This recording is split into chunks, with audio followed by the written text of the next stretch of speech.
Good day, everyone. I'm Waki Butai, your discussant for today. And the assigned topic for me is event. Event is something that happens especially when it's unusual or important. You can use event to describe all the things that are happening in a particular situation. So what are the chapter objectives? At the end of this topic, you should able to understand what is events, identify different event that contributes in a globalization. And to better understand the topic, let's proceed to the definition of terms. Caliphates is a government under a caliph. A caliph is a spiritual leader of Islam who claims succession from Muhammad. The word is stemmed from Arabic khalifa, meaning successor. Drastic change means a very great change. Epoch, a period marked by distinctive character or reckoned from a fixed point or event. Mediterranean, pertaining to situated on or near or dwelling about the Mediterranean Sea. So as we go further, event is a fourth view that instead of cycles or great epoch, one can point to much more specific events that can be seen as the origin of globalization and give us the good sense of history. In fact, there are many such possible points of origin of globalization, some of which are Romans and their far-ranging conquests in the centuries before Christ, the rise and spread of Christianity in the centuries after the fall of Roman Empire. In 313 CE, Roman Emperor Constantine the Great ended all the persecution and declared toleration for Christianity. Later that century, Christianity became the official state religion of the empire. This tragic change in policy spread this relatively new religion to every corner of the empire. The spread of Islam in 7th century and beyond spans about 1,400 years. Muslim conquest following Muhammad's death led to the creation of caliphates, occupying a vast of geographical area. Conversion to Islam was boosted by Arab Muslim, forcing conquering vast territories and built imperial structures over time.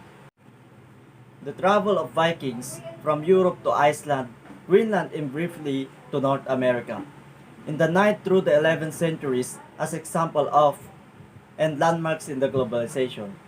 Trade in the Middle Age throughout the Mediterranean, medieval Europeans began trading frequently in local markets.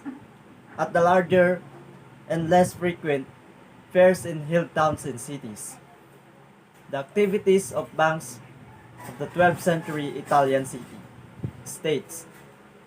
A great number of medieval banking activities and their centers of operation were established in Italy, Florence, Genoa, Lucca, Venice, and Rome, were some of the cities-states that gave birth to these banking activities.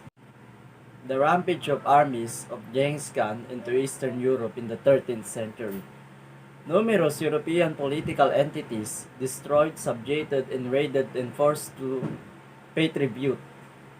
Devastation of the population, cultures, and political structures is the most Eastern Europe and Caucasus and Central Europe. Eventual Mongol withdrawal from Central Europe. European traders like Marco Polo and his travels later in the 13th century along the Silk Road to China. Interestingly, there is now discussion of the development of an Iron Silk Road, involving a link railroad network through a variety of Asian countries, that at least invokes the image of the lure of Marco Polo's Silk Road. The discovery of America by Christopher Columbus in 1492. The explorer Christopher Columbus made 4 trips across the Atlantic Ocean from Spain in 1492, 1493, 1498, and 1502. He was determined to find a direct water route from West Europe to Asia, but he never did. Instead, he stumbled upon the Americas, though did not really discover the new world. Millions of people already lived there. His journey marked the beginning of centuries of exploration and colonization of North and South America. Other important voyages of discovery during this time involved Vasco da Gama, rounding the Cape of Good Hope in 1498, and the circumnavigation of the globe, complete in the 1522 by one of Ferdinand Magellan's ships. European colonialism, especially in the 19th century.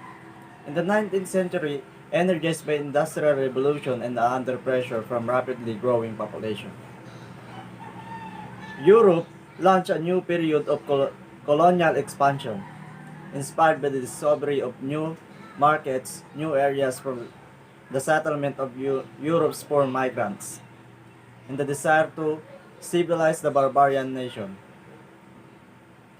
The early 20th century global Spanish flu pandemic. Influenza pandemic of 1918 to 1919, also called Spanish influenza. Pandemic or Spanish flu, the most severe influenza outbreak of the 20th century, and in the terms of total numbers of deaths, among the most devastating pandemics in human history. The two world war in the first half of 20th century. The term is usually reserved to major international conflicts that occurred during the first half of the 20th century. World War 1914 to 1918 and the World War II 1939 to 1945. However, a variety of global conflicts have been subjectively deemed World War, such as Cold War and the War on Terror. It is also possible to get even more specific about the origins of globalization, especially in recent years. 1956. The first transatlantic telephone cable was laid in 1956 between Canada and Scotland, specifically between Clarenville, Newfoundland, Canada, and Oban, Scotland, a distance of 3,584 km or 2,226 miles. 1958.